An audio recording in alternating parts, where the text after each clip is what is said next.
strangely enough, in Canada, Christmas is a big time for turkey. So we get a lot of calls from Canada around this time of year. But a lot of people, I've got several friends that like to do. They switch it up. They do maybe a ham at Thanksgiving, and they do a turkey at Christmas. So yeah, it speaks to the holidays, but it really should speak to all year round.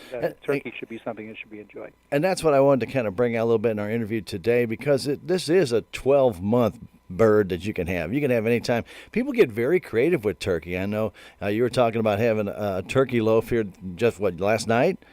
Just last night. Oh man, yeah. I'm telling you. And sometimes in the summertime, I've actually grilled turkey in foil with different vegetables and stuff, and it's an incredible meal. There's just no end to what you can do with turkey, right? Oh, you're right. It's so versatile, and that's from this meatloaf that we talked about that you mentioned that I did last night to grilling it in the summertime. Spatchcocking a turkey, where you take out the backbone and lay it out on the grill is a very popular way to prepare it. And turkey pieces too. One of my favorite dishes, especially for the winter months, are turkey thighs. Oh, I know. Turkey thighs. A lot of people like chicken thighs, dark meat. I love to braise chicken or turkey thighs, and actually have a recipe that I use. It's called a turkey ossobuco, and it's made like an ossobuco, which are the veal shanks, but you use turkey thighs. So it's just so versatile from what you can do with it, and we offer so many different forms, from the whole birds on down to the pieces to the ground turkey tenderloins. You name it. So the sky's the limit, really. Well, one of the dishes I want to make this summer is going to be turkey cordon bleu. I just think that's going to be a very interesting dish, and I think it's going to be so tasteful that I'm not going to want to stop making turkey cordon bleu. It sounds delicious. Yeah, I can't. I can. You've got me. You've got my creative juices flowing here. Even though I didn't think of it, I think that might be something I want to try myself. Well, especially you don't have to use a breast meat. You can use that dark meat, and that's what I want to try. I want to try both with the white and dark meat, because the turkey dark meat to me is so much more flavorful that I can just imagine that kind of just melting together and be so delicious. Well, it is. You're absolutely right, and I'm glad you brought that up too, because dark meat is. A lot of people will say, well, I just want the white meat. I just want the white meat. But the dark meat is very versatile. That it does contain a little higher fat and more moisture. So it's not going to dry out for something that you want to do, or something with a cordon bleu like that. I think it might be a perfect vehicle for it. So wow, it sounds fantastic. Oh, good. If I get it to work, I'll send you the recipe. How's that? Yeah, please do, because that's something I think would be fantastic to add to our repertoire. There you go. Maybe I'll see it on your website, right? Yeah, you never know, and you can say, "Hey, we talked about that back in December." So, yeah, that would be fantastic. Well, let's talk a little bit about that website. And I talked to William a little bit before we came on the air, because I had gone on the website earlier. I guess right around Thanksgiving, and I noticed that it had been updated. There's a lot more things on your website this year, and I find it more navigable to make it easier to find things. Is that correct? Yeah, it is correct. And we did talk about it right before we went on air. The website is just such a resource, and what we like to say is that when you work with Butterball and look at our website, talk to our folks, the Talkline experts here, or if you chat with us, or if you text with us, or whatever, we help you host like a boss. So we provide you the tools that help you be successful without we take a lot of the worry out of it. Those resources on the website, everything from videos for how to roast, how to stuff a turkey, how to carve a turkey. We take the guesswork out of it, and the recipes that we have on the website. People, we get a lot of calls right after Thanksgiving, and people are saying, well, what can I do with my leftovers? What are some creative things that I can do? We say, go to the website, and you can search it by dish. You say, do you want a main dish? Do you want a side dish? It's incredible. And the one of the other things you could do, I do want to talk briefly about, how do folks get in touch with us? Sure. We have our turkey talk line, 1-800-Butterball, which is 1-800-288-8372. And folks can text us as well. In this day and age, people are running around all the time, and they're busy, and say, hey, I think I want to ask Butterball a question. They can text us at 844-877-3456. They can go to the website, which is butterball.com, for those resources, and they can also email us through that website. So that's a nice option too. And very exciting that we talked about right before we went on air too is Alexa. We have partnered with Alexa and the Echo devices. So if you have one of those devices in your home, or better yet, in your kitchen, where mine is at my house, all you need to do is enable the Butterball skill. It doesn't cost you anything to do that. You enable the Butterball skill, and if you have a question related to your turkey, you could just say, Alexa, ask Butterball, and ask your question. Yeah. So it's pretty cool. It doesn't put you in contact with the talk line here, but they're, like Alexa does, it answers frequently asked questions that are just a great from I don't know how long this thing is going to take to thaw. Is it going to be done thawing in time? How big of a turkey should I buy? So by introducing that option for people to talk to us, we're trying to hit every area where no matter how busy you are or what method of communication you prefer, we want to be there with a way for you to do that. And on your website, it does offer those, I guess, insights as well. So you can, some people just don't know. Okay, I've got a family of 8. How big a turkey do I need? Which one do I choose? Fresh or frozen? How long does it take to thaw if I get frozen? These are all typical questions like you asked, but they can be answered on your website by simply just going on to butterball.com. And there's so much information there that it will help you, guide you through from the very beginning idea of having a turkey dinner to the final product, right? No, you're absolutely right. And I look at the way that this has evolved here. I've been involved on the talk line. This is only my second year here, and but this talk line's been in existence for 38 years, and to see where it's gone from just phone calls only 38 years ago to now with the resources on the website that are there.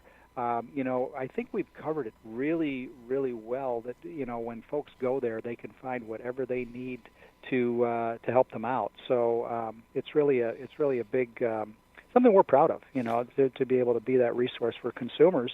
And again, we go back to and say if people prefer that phone call and that voice to talk to, we're here to talk to you too. We talk to a lot of people every season, and from everything from the panicked first-time turkey preparer, maybe they got chosen by the family this year to do it, to somebody who's been doing it for 30 years, and they just want a little reinforcement from an expert to say, am I doing this right? And we say, yeah, maybe you might want to do this, or yeah, you're doing it right. So, and the other thing I want to keep in mind too is, food safety. We're very conscious of food safety and what proper temperatures are when you're cooking your turkey, what you want to get it to. 165 to 170 in the breast and 180 degrees in the thigh, and so that's reinforced in our website as well. And again, if somebody wants that human voice to talk to, that's fantastic as well. It really is nice to be able to talk to somebody because you can get an immediate reaction. If you have to chat or text or email, you have to wait for a response a little bit. And the turkey's cooking.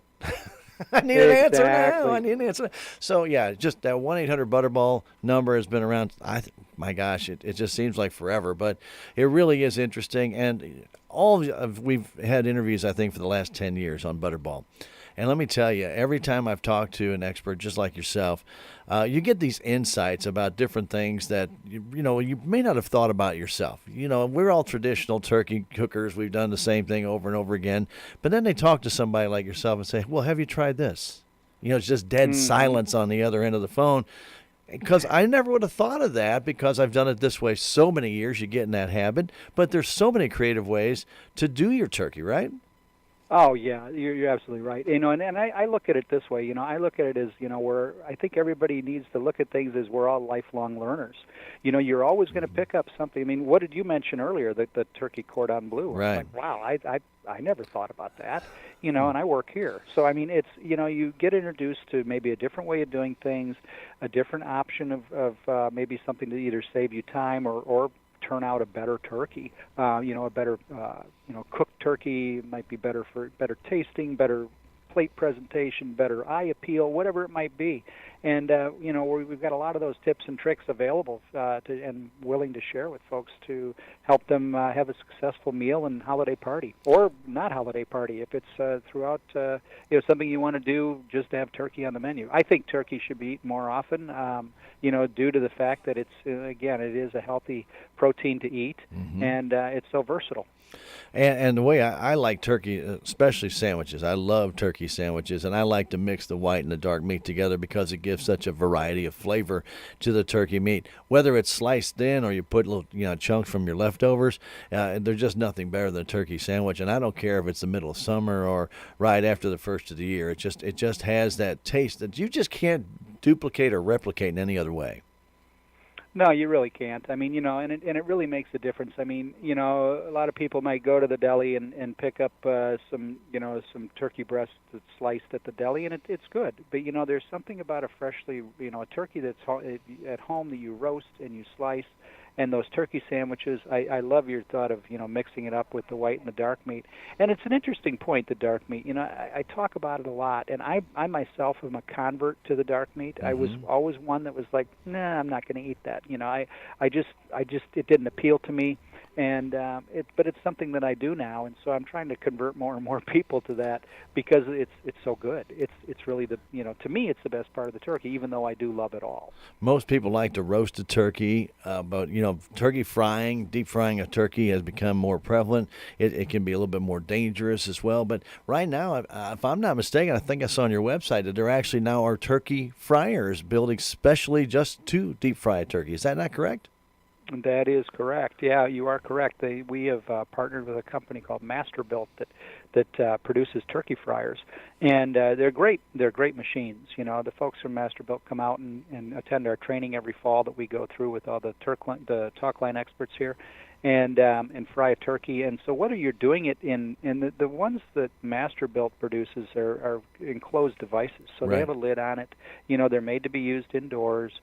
Or if you're using the traditional, the propane setup out in your yard, that's fine too, as long as you're following the precautions. And that's one thing that, I encourage people when I do a radio interview and to tell your listeners, if frying a turkey is something that you've never done before, please give us a call. We are here to give you the tips and safety tips as well as how to have a turkey come out that's really going to be that's going to really taste great. Deep frying is a great way to cook a turkey quickly, but you just make sure you're using the right kind of oil.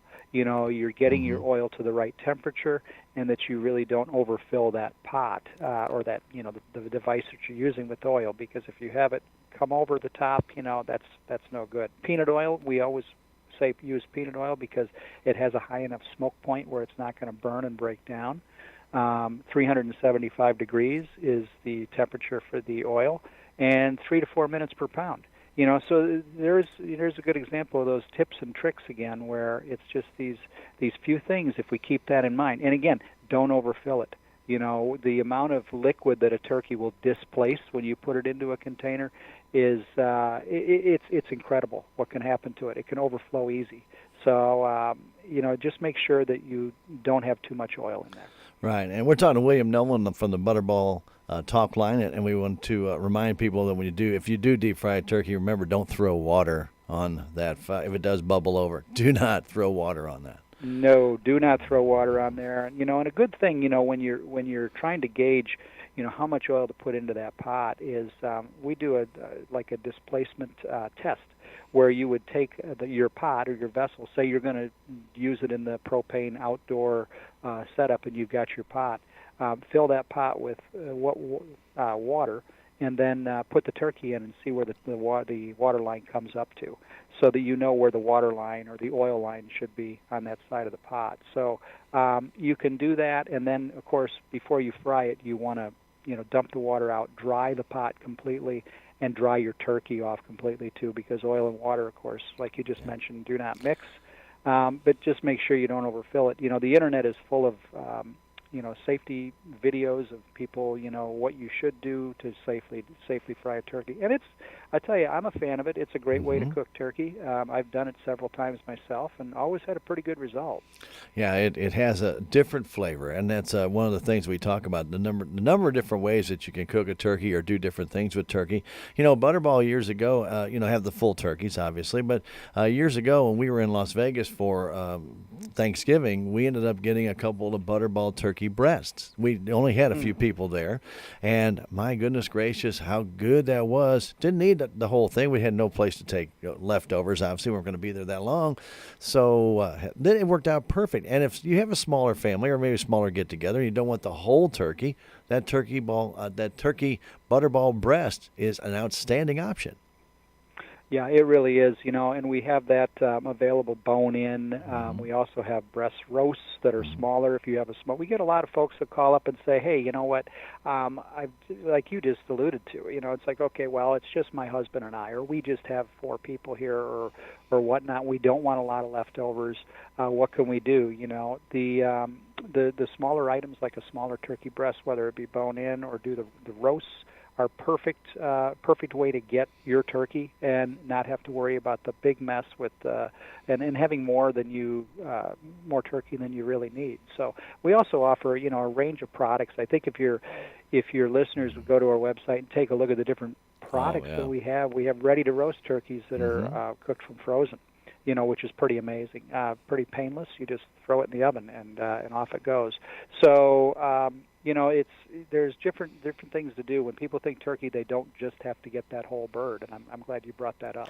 Butterball turkeys, though, are different than other turkeys, and I hope people realize that, and that's by design. It's not, they don't grow them with the way they come out. But here's the neat thing about Butterball turkeys. If you want flavor, if you want that tenderness, that juiciness, that's the best option to go to that I have found. I've cooked other turkeys and stuff, but Butterball turkeys just seem to maintain that overall flavor through the whole bird, and that is something that I like to tip my cap to you guys on, because a lot of turkeys, if you don't cook them just right, if you don't pull them out just right, they're going to be dry. They're going to be maybe not as flavorful, and you feel like you wasted time cooking that bird. With a Butterball, boy, I tell you what, you're going to get the top of the line dinner for your Thanksgiving or Christmas, or even in your summertime snack. It's just the best turkey all around. I really want to compliment you guys. You guys do a tremendous job with your Butterball products. Well, I thank you for that, and we appreciate the endorsement. It's we're pretty proud of it. It's a great product, and we talk to customers and say, the biggest thing when you're making turkey is make sure that number one, you cook it long enough so it gets the safe temperatures, but also don't overcook it. Right. I've literally produced turkeys. I made a turkey this year, and I made it for a group of people, and they were like, I'm not really a turkey fan. It's always dry. It's always dry. And I said, well, you probably overcooked it. If it's always dry. So get yourself an instant read thermometer and take the temperature of the turkey. You really need to do that to make sure that it's not going to overcook. And you're gonna find out that it's a whole new experience if you haven't done that before. If folks haven't done that before, because when you're not overcooking it, you're not drying out that breast meat is very lean, so it can dry out if you overcook it. So the turkeys are engineered so that they come out moist and juicy, delicious. And always a great result if you follow directions and do what we suggest, and you'll have a wonderful outcome. Here we are getting near Christmas, and I know we're just about 11 days away, actually. If somebody wants to go buy a turkey now, they got plenty of time to thaw it, get it prepared, etc. But, what would probably be the cutoff date if they were to buy a frozen turkey?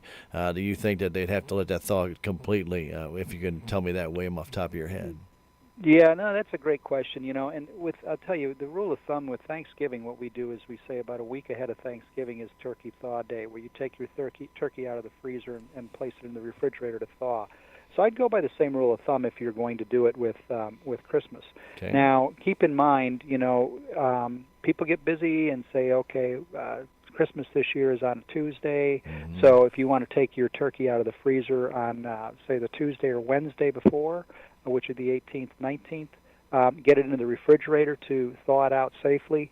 Of course, thaw time is also contingent on how big the turkey is. Sure. A turkey that is, say on the smaller side, 10 to 18 pounds, in the refrigerator, that's going to take about 3 to 4 days.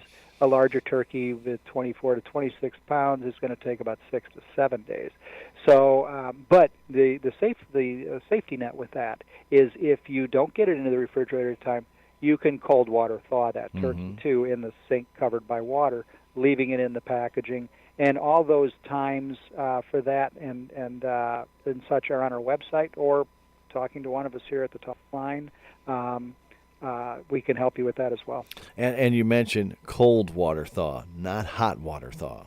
Not hot water thaw, and a lot of what goes on here is it kind of defies some logic for some folks, which is totally understandable. It's like, well, how can I thaw a turkey in cold water? You can definitely thaw a turkey in cold water, and it is, the only way you should do it if it's not in the refrigerator. Some people will say, well, I'm going to leave it out on the counter overnight, or I'm going to put it in hot water for an hour, and then I'm going to put it back in the refrigerator. You do not want to encourage any bacterial growth. Exactly. And so there are certain temperature ranges that you need to keep that turkey within, and temperature ranges you need to keep that turkey out of. And so the cold water thaw or the refrigerator thaw are the best way to do it. Again, a week ahead of time for Christmas, and if you forget, give us a call. We can walk you through the cold water thaw, or you can find that information on our website as well. So, William, what's your favorite type of dressing to go? Well, you want it in the turkey, or you want it outside the turkey? Mine is outside the turkey, and Okay. I don't do it that way for any other reason than it's easier for me. Okay. It's a very personal thing for people with dressing. I like my dressing with a lot of things in it. I put walnuts, I put apples, I put raisins, Sounds good. fresh sage, and it's pretty chock full of ingredients. But I do it outside the bird. But there are a lot of folks that love to do a turkey stuffed, and there's nothing wrong with that too, as long as you follow the safety guidelines. They say that it comes out with a little bit better flavor because of it cooked in the bird. Mm-hmm. And hey, again, the thing with cooking is, as long as you get to the end result where you like what you made, that's all that counts. One of the things I remember the very first time somebody cooked a bird, they forgot to reach into the bird and pull out the little package. It does happen. You get that neck and you get the giblets, and people who are their very first time tend to do that, and then they cook the bird, and the next thing they got that package still in there. But it does happen. But one of the things we're going to talk about is safety, in preparing your turkey. We all know, so we got the bird thawed, we're ready to go. We prepare the bird, you put it on the counter, you get everything ready to go with it. Do make sure you wash your hands thoroughly, clean that up thoroughly, because there could be bacteria that grows out of that preparation area, correct? Oh, absolutely, yeah. And I'm glad you brought that up. The safety guidelines. We one of the things we get a lot of questions on. People say, "Do I need to wash my turkey? When I take it out of the packaging, do I need to wash it?" We always tell people, no, you do not need to wash the turkey, because when the turkeys are packaged at the plant, they're in pristine condition, so they are clean. There's nothing that you need to do to wash anything off or out of the turkey. But always make sure that when your hands are coming into contact with the turkey, any surfaces are coming down in contact with the turkey, that you do scrub that down very well and wash it. You don't want any cross-contamination of any bacteria that might be on your hands from the outside of the turkey or the inside of the turkey. But don't wash your turkey. Make sure that it's nice and dried off with paper towels, disposable paper towels, and clean the area around, including your hands. Wash your hands as often as you can. It's amazing how many people lose track because they're preparing so many things at Thanksgiving and Christmas time. And I can speak for my mother. She would have a ham and turkey, and she'd have roast beef. We had so many meals, so many different foods to choose from. But when that starts to happen, William, those meats tend to get left out maybe too long out after they get cooked. That is a possibility, right? It is a possibility, and I think people. What we say, it's a 2-hour rule. Once you take your turkey out of the oven, and again, once it's done roasting and you've got it to the temperature you want, that we talked about, the 165 to 170 in the breast, you need to let it rest before you carve it, of course, because you never want to carve a hot turkey because it won't carve well and it won't be as juicy. But after you've carved the turkey, everybody's sat down and they've enjoyed the meal. You want to get those leftovers. Number one, you want to get them off carcass. So you want to carve the rest of them off the carcass and into the refrigerator within 2 hours. So if you keep in mind that 2-hour rule, you really are safeguarding yourself about from avoiding some issues down the road with maybe some some stomach issues you might have. Well, you name it, from just leaving things out. People, what happens is people get distracted. They've got a football game on, like you said, Right. and it's sitting on the counter, or they want to pick at it all day. That's what I do. Yeah, Yeah. going to pick a little bit more meat off that carcass, And if you're going to do that, though, just keep in mind the 2-hour rule, and it will minimize any issues that you might have. Any last-minute tips for our turkey preparers for Christmas that you might think of, or maybe some new ideas that have come out with Butterball? Well, yeah, as far as tips go, and this is a tip for turkey, but it's also a tip for. I do a lot of cooking. I cook for a living, and so it's have a plan. I always tell people, have a plan. Don't have any surprises. Before you go to make your turkey, whether you've done it before or not, have a plan. And if you have any questions, of course, people know by now how to contact us to help with that plan, and have a timeline. A timeline is really good. I worked with several customers this year on the phones where I said, well, do you have a timeline? Do you know what time do you want to eat dinner? And they said, well, I want to eat dinner at 3 o'clock. Well, do you know what time you're going to put your turkey into the oven? Okay, well, let's walk through that. So, walk through a timeline of when you want to have it go in the oven, when you want it to come out, how long it's going to rest, and have the equipment that you need on hand. Make sure that you have your instant thermometer. Make sure that you have your roasting pan. And know the guidelines for safety, too, as far as washing your hands and washing the area around and getting those leftovers into the refrigerator. And as far as, new ideas, I like to get creative with some leftovers. I always make sure that I buy a turkey that's going to be plenty big enough where I'll have plenty of leftovers. And there's so many different things you can do. Some of the things we talk about here is, you could take your turkey and put it in barbecue sauce and have a turkey pulled turkey barbecue sandwich, the next day. You can some people put it on a pizza. They do a barbecued turkey pizza. Make turkey tetrazzini with pasta and a sauce.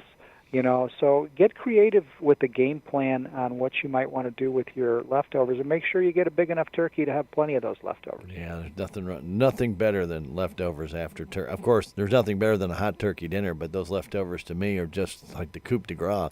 It's it's going to last a while, and that's why I always try to get a turkey probably twice the size we really need, because I will eat turkey for the next 15 to 20 days. Now, the thing is that people do need to understand that if you have an excessive amount of turkey, you could freeze the turkey. That's not the best idea, but you could freeze some of that and then bring it out later and thaw it back out, and it will still be very good.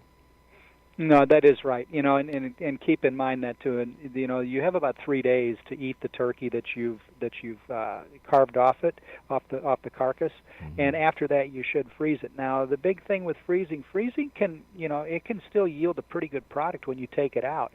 My biggest tip for people when they're freezing, if they happen to have one of the vacuum sealers. Right. Like a food saver or something similar, that's a great way to freeze it, because it removes all the air from the packaging. And the biggest enemy to something in the freezer when you're freezing it is air. Right. Ice crystals can form and it can degrade the meat. It's not a food safety issue, but it's a quality issue. So make sure that you freeze those within after 3 days if you still have those leftovers, and you can pull them out later and enjoy them. And you should package it for how much you're going to eat when you pull it out. So you don't want to package it in a quart-size freezer bag. You want to put it in a smaller bag, because if you're only going to be 2 of you eating, you don't want to have to pull all that turkey back out, because you really don't want to refreeze it after you do it, correct? No, you don't want to refreeze it, and that's a great point to make, because, and that's the way I do it at home as well, because we have a small household, so you're going to do it in small amounts, and that way you know that you have this stash in there of turkey that, okay, we've got, 2 portions, maybe 3 portions at a time that you can pull out, and you can enjoy it for quite some time. So it's a great way to go about it, and you always have something delicious in the freezer ready to go.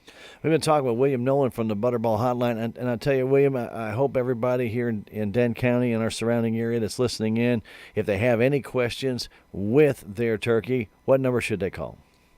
They can call us at 1-800-BUTTERBALL, which is 800-288-8372. They can text us at 844-877-3456. And we talked about the Alexa skill on the Echo Dots, Echo devices, which is fantastic. Email us through the website at butterball.com, and look at those resources on the website, too, at butterball.com. It's great help. It is a fantastic website, and I really appreciate the update that they've done this year, because to me, this was just so easy to go look through when I was on there that if anybody went to it before, they'll be, I guess, pleased to see how easy this is to find what you're looking for. No matter if you want to see how long it's going to take to thaw your turkey, to finding new products or whatever, it's very simple to use. Well, we appreciate the kind words on that. We're glad that you like it, and I'm looking forward to hearing how that turkey cordon bleu comes out. All right. Well, I'll tell you what. Stay on the line. I'll get your address, and I'll send you that recipe. Okay. Sounds great. All right. Thank you, William. I appreciate you calling in this morning from the Butterball Hotline, and we hope everybody, if you're going to be preparing that Christmas turkey, if you have any issues or you have questions, or maybe you're looking for maybe a different idea or different thought about doing your turkey, get in touch with our friends from Butterball. William, again, thank you very much. Just stay with us. I'll get your address. Thank you very much. Thank you.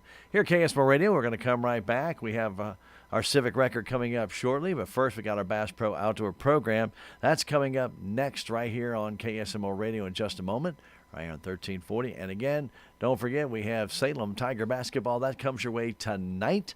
That'll be at 7:15 with Tiger Talk and Coach Conrad Prue. We'll follow it up with Blues hockey on a delayed basis right after that, right here on KSMO Radio. Stay with us. Southtown Furniture, Fairground Auto Plaza, and Echo Bluff State Park are going to make Christmas special for 3 people this year by giving away over $2,500 worth of merchandise at each location. Southtown Furniture, Fairground Auto Plaza, and Echo Bluff State Park are teaming up with KSMO Radio to give away 3 big family Christmas packages. All you have to do to be eligible is to register at Southtown Furniture, Fairground Auto Plaza of Rolla, and Echo Bluff State Park.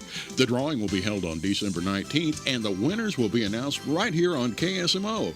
Give yourself a chance to win the Big Family Christmas Package sponsored by KSMO Radio, Southtown Furniture, Fairground Auto Plaza, and Echo Bluff State Park, worth over $2,500. No purchase is necessary, and there are no age requirements to register. Employees are not eligible. Have a Merry Christmas from all of your friends here at KSMO Radio, Southtown Furniture, Fairground Auto Plaza, and Echo Bluff State Park.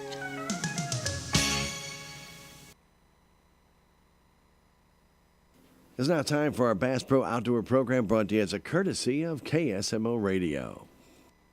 Weird fish and game laws coming up on Bass Pro Shops Outdoor World. Have you ever wanted to disappear into the woods? Have you ever wanted to tie your own flies, but never taken the time?